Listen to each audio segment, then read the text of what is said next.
Hi friends, happy new year সবাইকে। এই যে আমি বাজার করে নিয়ে এসেছি, দুধ এনেছি আর একটু চিকেন নিয়ে এসেছি।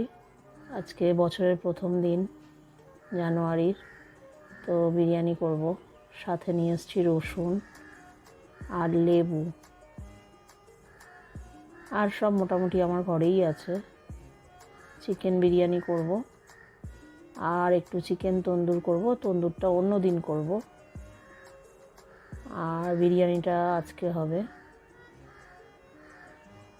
তো এই যে তন্দুরের জন্য চিকেন লেগ পিস নিয়ে এসেছি দুটো, এগুলো গোটা রেখেছি আস্ত, আর বাদ বাকি বিরিয়ানির মশলা কেটেছি। তো প্রথমে আমি পেঁয়াজটাকে তেলে ভেজে নেব, বেরেস্তা বানিয়ে নেব।